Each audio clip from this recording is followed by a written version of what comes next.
Hey everyone, Stellarism here, and after making a lot of fun trips over the summer, the theme park season is coming to an end. Now before I start, there's a few things that I must know. One of which is that this list is based on the coasters I've ridden and what I put my opinion onto. So there's probably going to be some hot takes on there.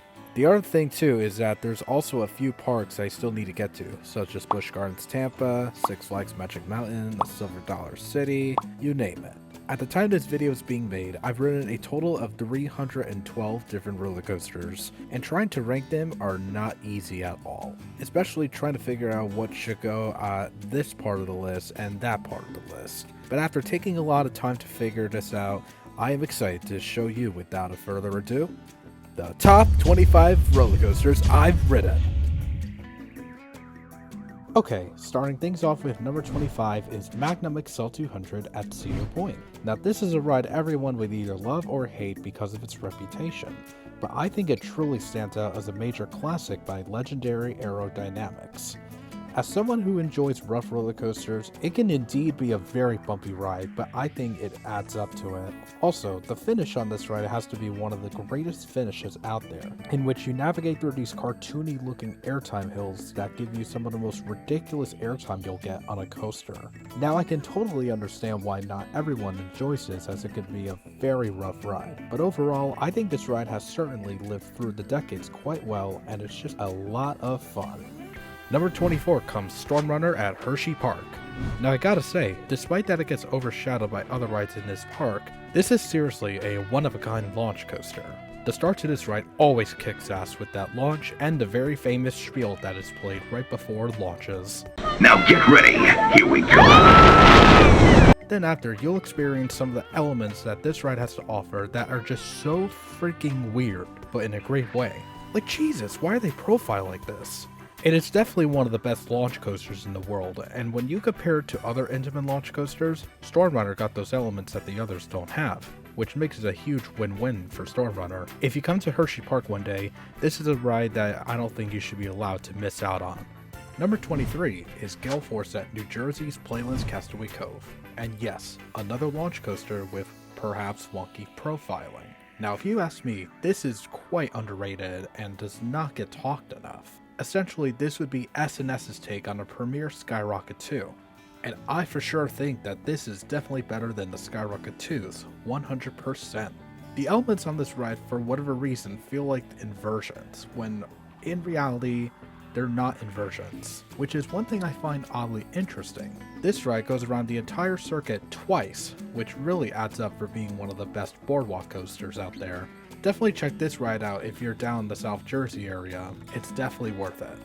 Number 22 is Diamondback at Kings Island, and I've been a fan of this ride for a while. If there's one thing I love about B&M Hypers, it would be the trains with staggered seating, which I believe is what makes the airtime stronger compared to the other B&M Hypers I've ridden. The drop and the first airtime hill offer quite the long sustained airtime that brings a smile on my face. The helix towards the end gives some nice positive G's, then leading to the splashdown, which I think is a super cool photogenic spot. It's a ride I think that never gets old, regardless of what type of day it is. Day or night, rain or shine, I would always have a blast on it. Number 21 is another B&M Hyper on this list, and my favorite one I've ridden. This is Candymanium at Hersheypark, and I never get tired of this ride. Yes, even without staggered seating, which is what shocks me. As someone who goes to Hersheypark a lot, this is a ride I always come to ride. The airtime hills are really sustained and have moments that feel like a B&M Giga Coaster. Then you got this thing here, which I wonder who convinced B&M to make that. Then you got the scenery with the Kiss Fountain. Seriously, every time I ride this, I can't help but stare at the Kiss Fountain when going around the helix. That alone makes Hersheypark to have one of the best first impressions you would get once you enter the park from the front entrance. Candymanium is a ride that always gets me excited every time I come to this park. Coming at number 20 is Millennium Force at Cedar Point, and man does this give me one of the good reasons to come to Cedar Point, although I've only rode this like 3 times. Now this ride may not have the excellent airtime, but what I think makes up for it is the sheer speed that never slows down. And that also includes in the moments where you got long and sustained positive G's that it pulls during overbanks and helixes. I could definitely comprehend why everyone loves this ride, and I really hope this ride can last forever, because this is a ride that for sure not only revolutionized the coaster industry, but Cedar Point as well.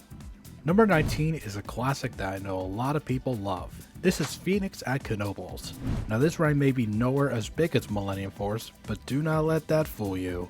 Because if there's one thing that makes Phoenix such a significant ride, the answer is simple. That's right, these buzz bars are what make this ride truly insane. Basically, the lap bars are far up from reaching your lap, which would mean that the airtime for the ending portion is ultimate. Take a close look for yourself.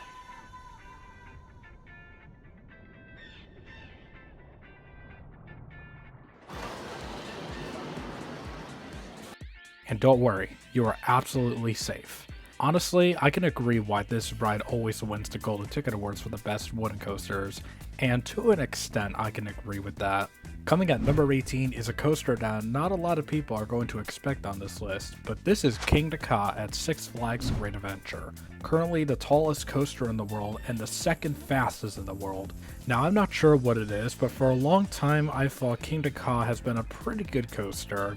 Nothing so-and-so that I go crazy about, but it wasn't until my June ride of 2022 where it just became pure insanity. After getting some front row rides this season, I can confirm that it's been running better than before. Speaking of front row rides, holy shit do they really slap. Zooming from 0 to 128 miles per hour with the wind in your face just something else. Sure, it may be rough, but I was able to tolerate it during my past rides, and I think that's what makes the launch more intense. Now, as far as I can see, it is definitely the main reasons why Six Flags Great Adventure is a must-visit place for everyone. Kingda Ka is a perfect example of an attraction that can grab everyone's attention.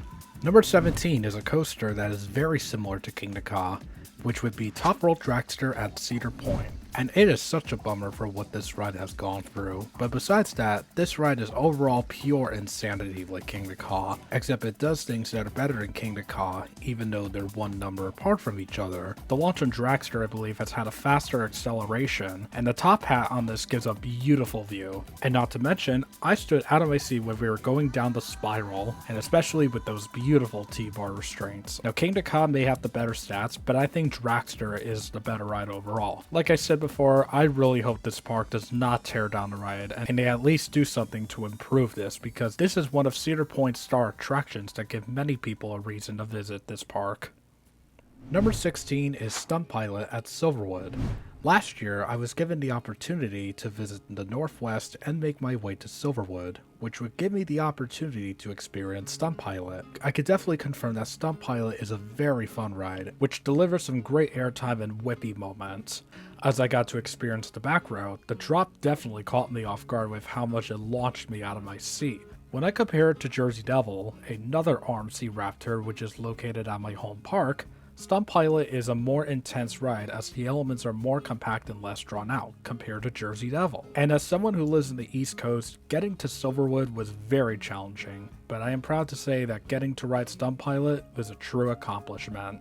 Number 15 is a tough one. It was either that or the coaster that is currently on the number 14 spot. But first, I'm going to talk about Mystic Timbers at Kings Island because this thing is awesome.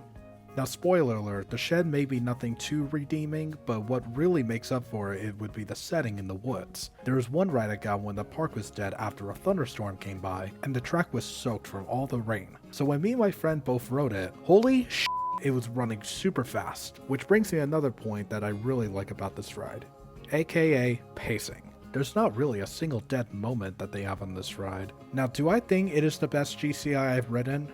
As of right now, yes. But I still need to get more GCIs out there that can compete with Mystic Timbers. Now the next thing I'm about to show you all is the coaster that is on the number 14 spot, which is super neck to neck with Mystic Timbers, and it was really hard to decide, but here I will show you.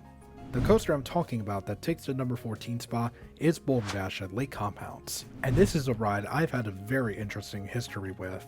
I used to not be a fan of this ride due to how rough it was, but as I got older, I began to develop a tolerance for rougher rides. So when I returned to Lake Compounds to give some re-rides on Boulder Dash, I started appreciating way more than I used to. I don't know, to me it's like, the more I ride it, the better it gets. And it just keeps going. Like Mystic Timbers, this thing has a great setting in the woods and great pacing. Except the only difference is that this ride has that it's a very long duration and you're riding against a ravine. If you ever get the chance, you'll definitely need to stop at Lake Compounds because Boulder Dash is definitely worth checking out.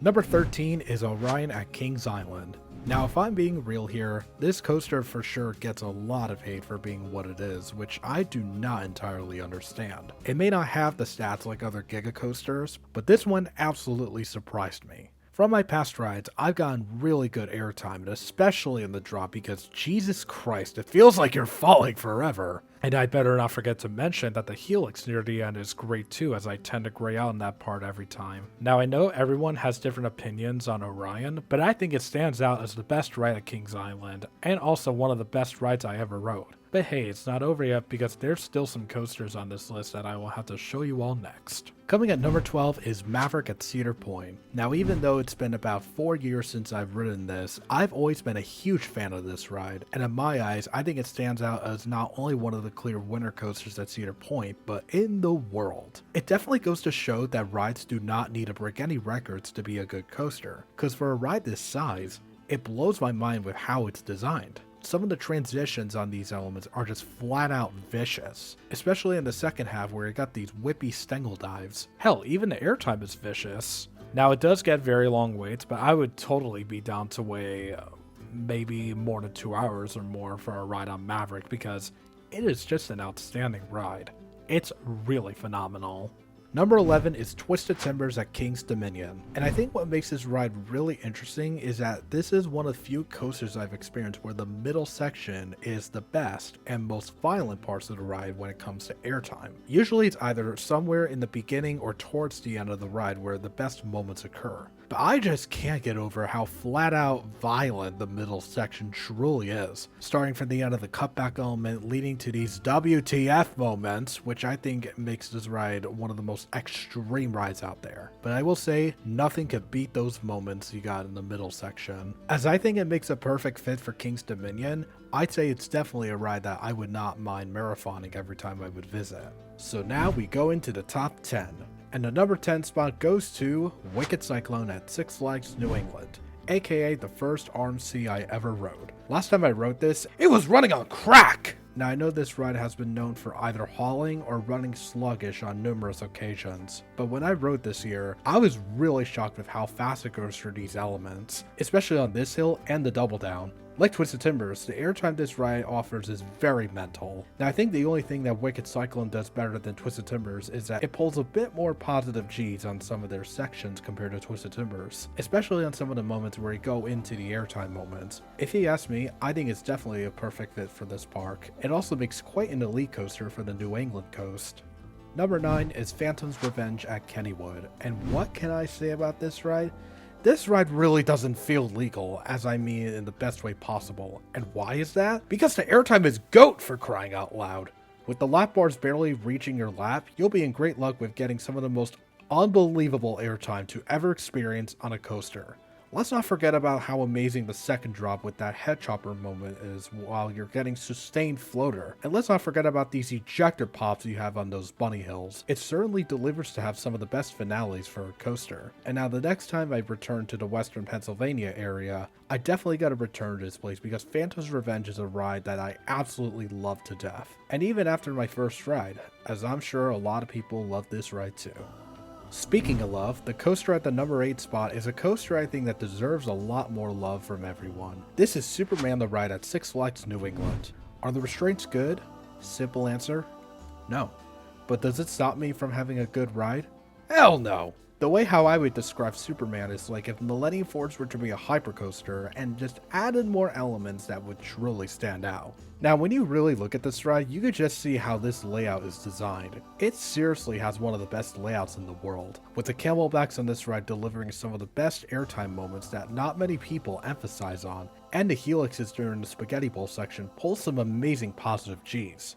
especially on this one where I usually tend to gray out. All in all, it definitely deserved winning the Golden Ticket Awards during its years, and I think in its current time, it still deserves to be awarded for being one of the best steel coasters in the world. It's an absolute legacy that needs more love.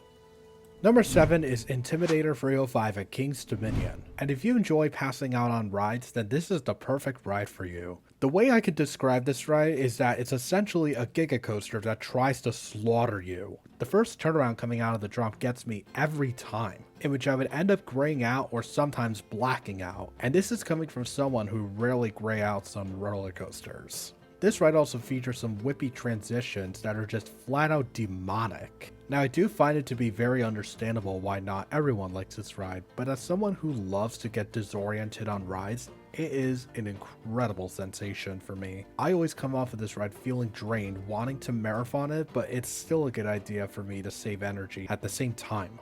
Coming at number 6 is Fury 325 at Carowinds, and I've waited many years to get on this. This year I got the opportunity to ride it, and I can confirm that this is one of the best coasters in the world. Miraculously, it was a ride that I also made my 300 coaster I've ridden. When comparing Fury to Orion, both that and Fury have incredible drops. But when it comes to intensity and airtime moments, Fury absolutely destroys Orion for that. For a ride that is built by B&M, it blows me away how this almost feels like an Intamin. Whenever I think of this ride, the first thing that comes to my mind would be the treble clef element. It's really something you never see on other coasters. As for airtime moments, if you've ridden a B&M Hyper, think of it like you're going over these camelback hills, but if you're to travel through them in fast motion. Yes, that's how good this thing is. After hopping on the rave train, Fury is a ride that I say that should be on every coaster enthusiast's bucket list because there's nothing else like this. It's what I would say is a true giga coaster. As we get into the top 5, this is where I rank the coasters that are just really neck to neck with each other because of how substantially elite they are. But going into number 5 is Skyrush at Hersheypark. Now if anyone knows me for a while, they'll know that I've raved about this non-stop, and this used to be my number 1 last year.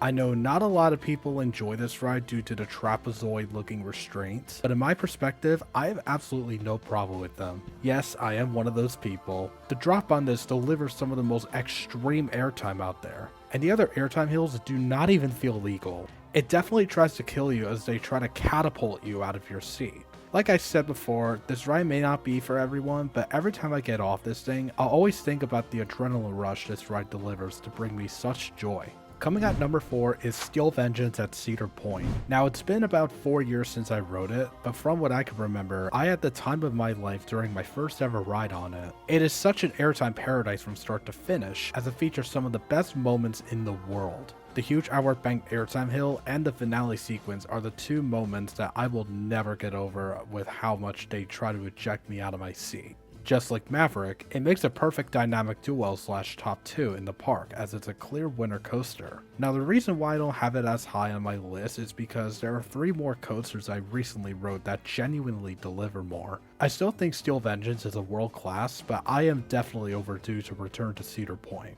So maybe when I go back to Cedar Point, my opinions could change. Number 3 is El Toro at Six Flags Great Adventure. I seriously never get tired of it. Even after over 5 years of riding it, I still come off in disbelief, regardless of how fast or slow it runs. The first 2 camelbacks right after the drop deliver some of the most demonic airtime you'll ever get on a coaster. Hell, even for a f***ing wooden coaster. Let's not forget about the Rolling Thunder Hill that comes later throughout the ride. Oh my god. It is pure insanity. I don't know any other wooden coaster that would be ridiculously intense as El Toro. And I do hope it stays because with what happened both recently and last year, it has not been looking good for El Toro.